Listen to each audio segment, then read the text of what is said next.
nossa fala envolverá a liberdade de informação jornalística na Constituição do Brasil. Quer dizer, esse tema, que é um tema de singular importância e de muita atualidade e que toda hora, vem sendo questionado, tem de fato diversas nuances. E só uma abordagem, com algum nível de profundidade, que permite, a qualquer intérprete, desvendar os aspectos mais importantes do regime jurídico dessa liberdade fundamental aqui no Brasil. Em primeiro lugar, a liberdade de informação jornalística nasceu já há mais de 2 séculos. Esse nascimento, ocorreu sob o nome de liberdade de imprensa. Naquela oportunidade não havia outros meios de veiculação de informação, senão os veículos impressos. Daí o nome liberdade de imprensa. E o que acontece? O primeiro documento que no mundo, acabou consagrando essa liberdade de imprensa ou a liberdade de informação jornalística nessa denominação mais atual, foi a primeira emenda à Constituição dos Estados Unidos.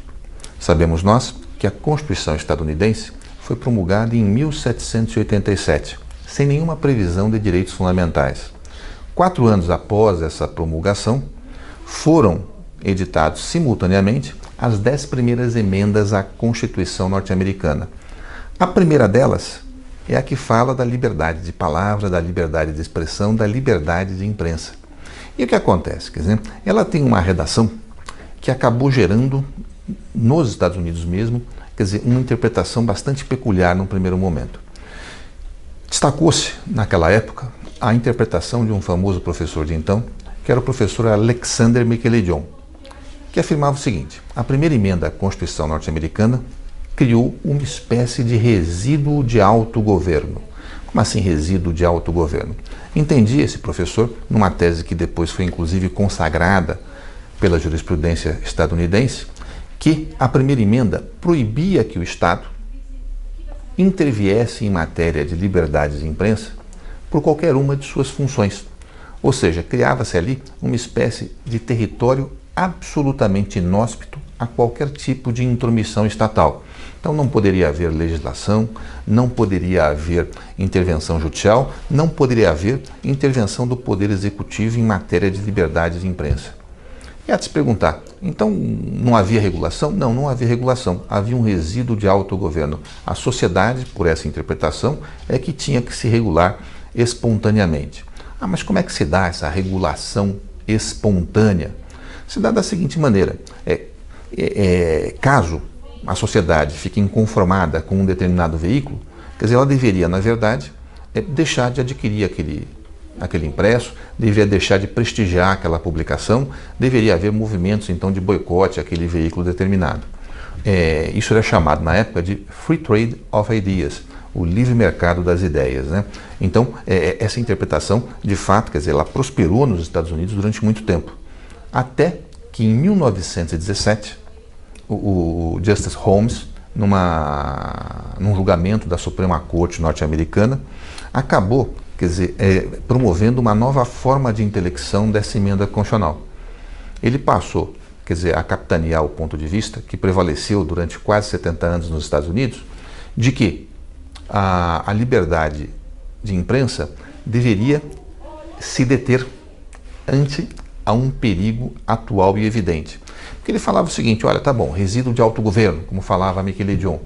Cada um faz o que quer e a sociedade controla. Perfeito. Então eu posso ter a liberdade que eu quiser? Tá bom, mas se eu estou, por exemplo, num teatro com 1.500 pessoas, eu posso gritar fogo e não tem fogo nenhum? É liberdade de expressão? Eu quero falar, quero fazer um ensaio teatral, um laboratório, só que aí as pessoas correm, se machucam, alguém morre. Então ele falou, não, diante de perigos atuais e evidentes, pode sim haver algum tipo de restrição à liberdade de expressão, à liberdade de imprensa, etc. Esse ponto de vista, nos Estados Unidos, prevaleceu até 1986, quando o atual modo de ver da Corte americana passou a prevalecer. Qual é a atual forma de enxergar o tema pela jurisprudência estadunidense? A forma é a do balanço de interesses. Como assim balanço de interesses? Segundo esse ponto de vista, não existe um juízo a priorístico sobre o tensionamento que eventualmente exista entre, por exemplo, a liberdade de informação jornalística e direitos de privacidade, honra e imagem. Cabe ao magistrado, no caso concreto, promover um balanço de interesses e, por esse balanço de interesses, determinar o que é mais relevante naquela situação concreta. Se é preservar direitos da personalidade ou se é preservar a liberdade de informação. Então, se nós formos olhar para essa jurisprudência estadunidense, para essas formas de concepção, nós constatamos que, na verdade, houve um apequenamento do regime jurídico dessa liberdade de informação. O ponto de vista hoje lá existente é menos avançado, é menos progressista, é menos adequado do que o que existia no começo. Felizmente, aqui no Brasil, nós não seguimos essa tradição estadunidense. Nós temos, na verdade, uma outra forma de enxergar o tema. Nós acompanhamos aqui no Brasil, pelo menos até muito pouco tempo atrás, a tradição europeia. E lá na Europa, quer dizer, o que acontece? Quer dizer, já há algum tempo se preconiza, quer dizer, uma outra forma de enxergar o tema. Essa outra forma de enxergar o tema, ela é, na verdade, quer dizer, né, é bastante peculiar e pressupõe algumas informações basilares para que seja bem compreendida. Por que eu digo isso? Porque se eu fizer a afirmação assim, de cara, olha, a liberdade de informação jornalística deve prevalecer sobre qualquer direito da personalidade.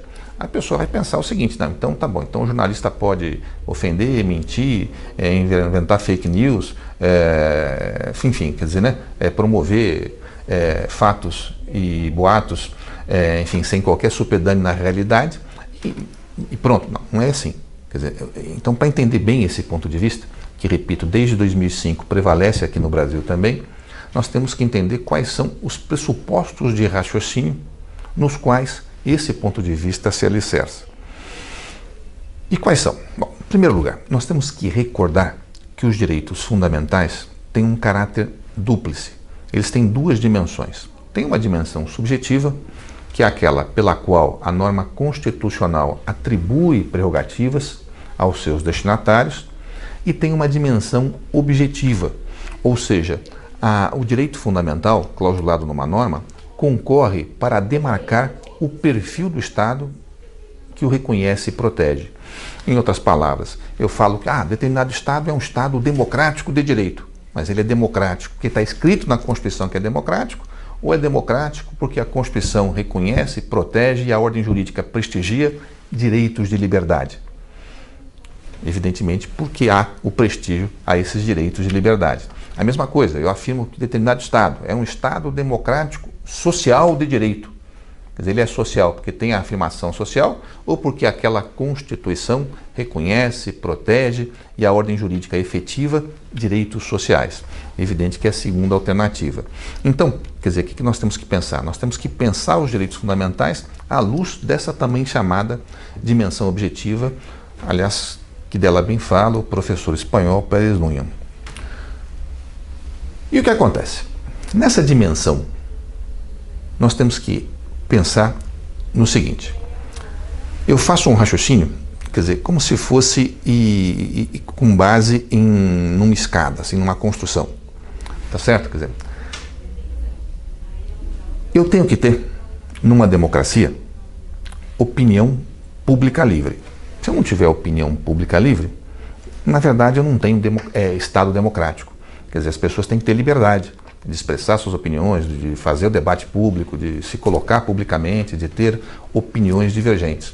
Vamos lembrar, quer dizer, que o regime democrático, ele pressupõe divergência, liberdade para conflituar e mecanismos formais de resolução desses conflitos. Então, quer dizer, eu não posso pensar em democracia sem que haja opinião pública livre. Agora, para que haja opinião pública livre, eu tenho alguns pressupostos. Quais são eles? Por exemplo, quer dizer, eu tenho que ter liberdade de informação jornalística, eu tenho que ter liberdade de opinião, eu tenho que ter liberdade de expressão. Porque se eu não tiver isso tudo, quer dizer, eu não vou ter opinião pública livre. Se eu não tiver opinião pública livre, eu não tenho Estado democrático. Agora, já falamos, Estado democrático significa o quê? Significa, quer dizer, um Estado construído com base em direitos fundamentais de liberdade. Direitos esses que vão demarcar exatamente o perfil, vão fazer com que esse Estado seja democrático. Perfeito? E para que seja democrático, repito, tem que ter opinião pública livre. Para que tenha opinião pública livre, eu tenho que ter liberdade de informação jornalística. Então, se eu tiro a liberdade de informação jornalística, eu tiro a opinião pública livre. Se eu tiro a opinião pública livre, eu tiro o Estado democrático de direito. Se eu tiro o Estado democrático, eu não tenho respeito a nenhum outro direito fundamental de liberdade. Então, a liberdade de informação jornalística, ela se traduz numa garantia institucional da opinião pública livre, por conseguinte, do Estado democrático, por conseguinte, de todo o regime de direitos fundamentais de liberdade. Então eu tenho que, na verdade, respeitar e entender que essa liberdade de informação jornalística, ela tem um caráter superlativo. Ela é mais forte, vamos dizer assim, do que os direitos da personalidade. Mas ainda assim pode restar algum tipo de dúvida. O colega pode pensar o seguinte, tá bom, então o jornalista ainda continua com uma liberdade absoluta. Pode fazer o que quiser. Ou como diz o professor português Vital Moreira, é uma liberdade tão grande que tem que ser respeitada, mas se não tomarmos cuidado, nós não temos mais senhores feudais, mas vamos ter senhores de jornais.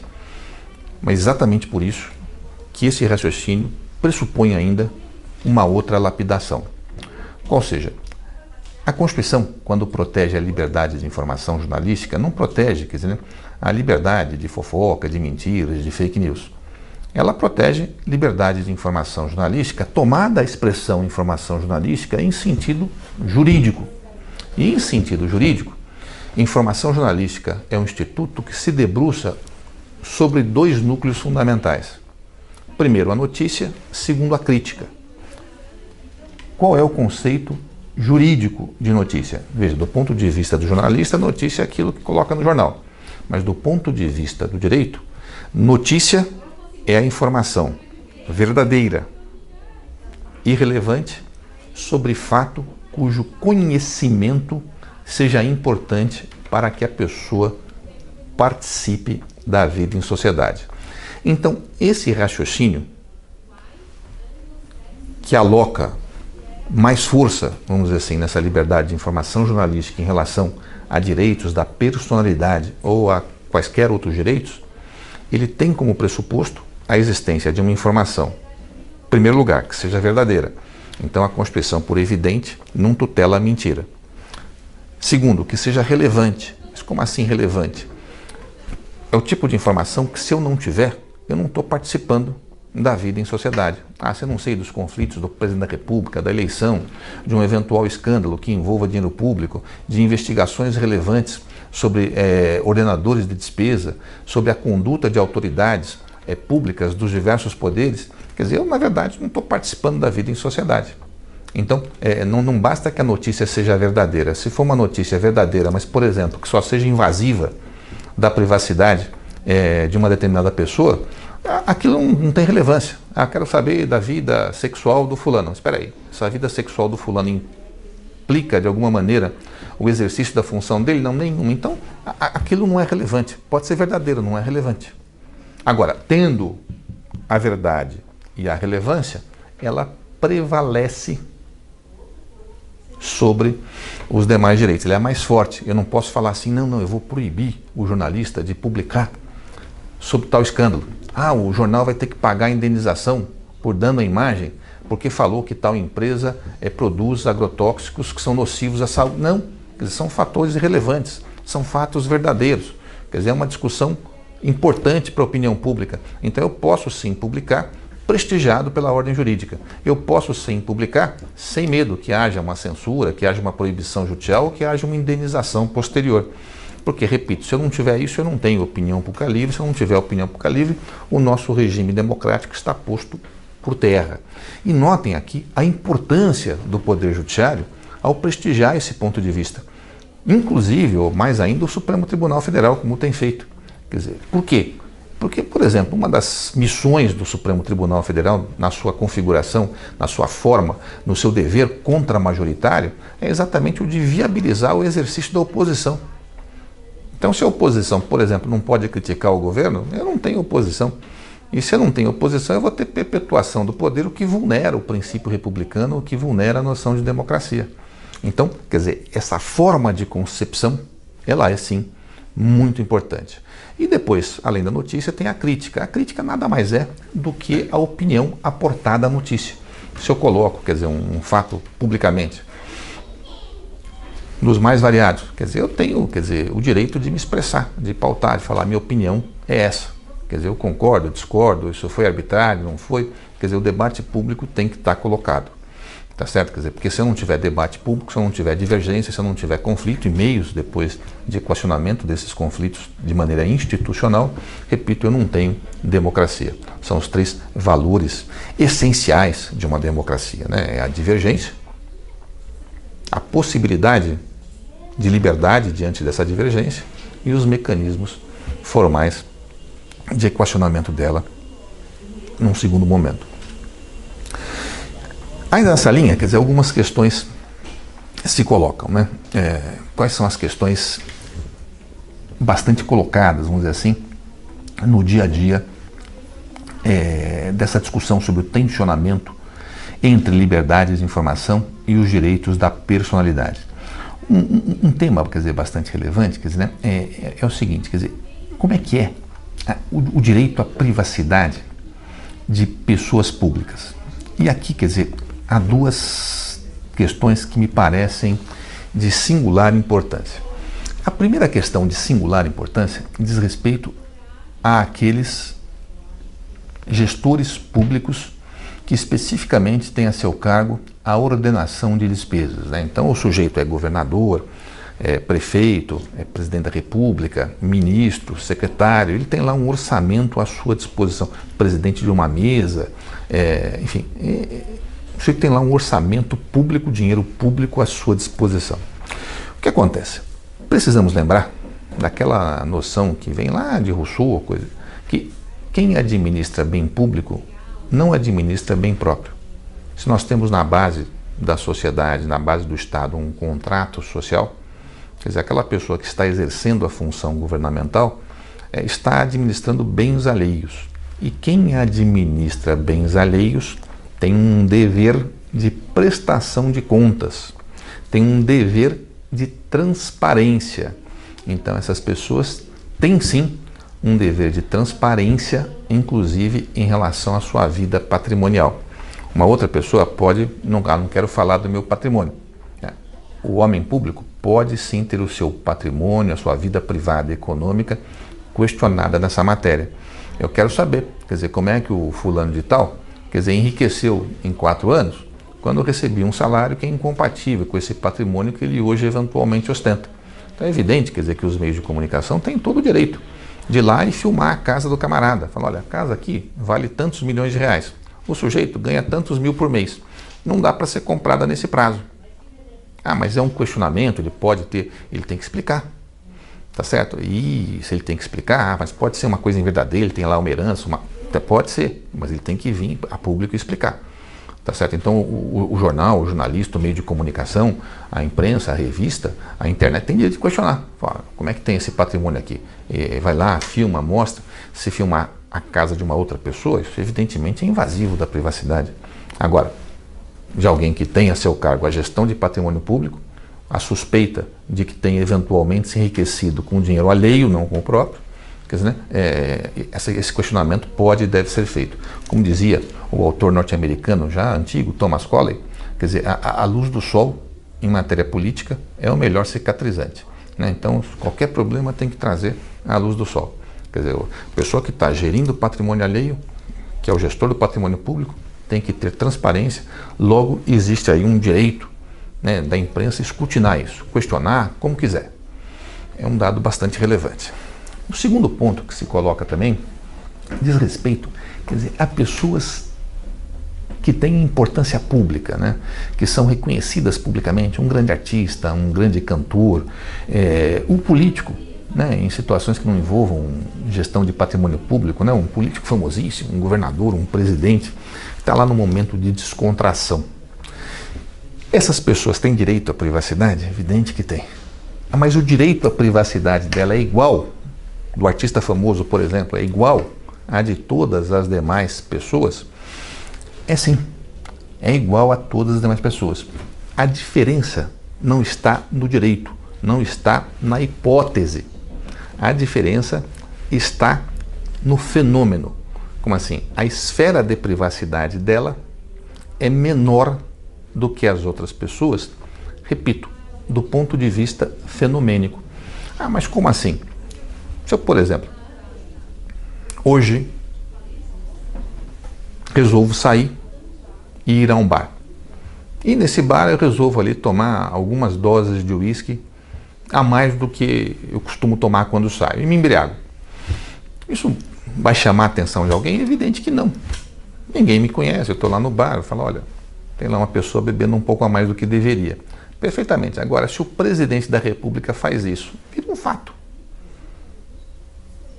Então, quer dizer, esse tipo de informação, quer dizer, também não é, porque a privacidade dele como fenômeno é menor do que a privacidade das outras pessoas. Essa questão também, quer dizer, da liberdade de informação jornalística, enfrenta uma outra dificuldade, que para arrematar aqui, eu vou cogitar, que são dois aspectos que, na verdade, se entrelaçam, né?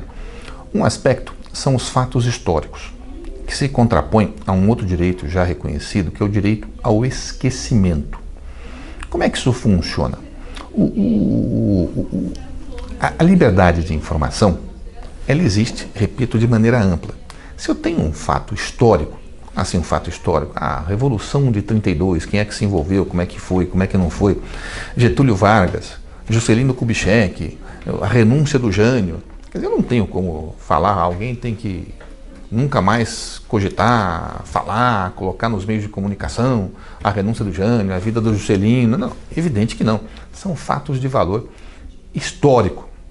Tá certo? Então essas pessoas, quer dizer, que na verdade concorreram para demarcar fenômenos, fatos, momentos muito relevantes da história do país, quer dizer, elas vão ter, quer dizer, aquilo repetido pelos séculos e séculos. Agora, quando eu estou fora do fato histórico, é uma questão. Eu tenho um grande acontecimento, por exemplo, no ano 2000. Então veio lá aconteceu um crime gravíssimo, etc, etc, etc. A imprensa pode informar? Sim, quer dizer, o crime é ofensa ao núcleo duro do código moral de uma sociedade. Então eu posso ter aquela informação, a informação tem que ser colocada, evidentemente contextualizada, verdadeira nos meios de comunicação. Agora, aquela pessoa foi detida,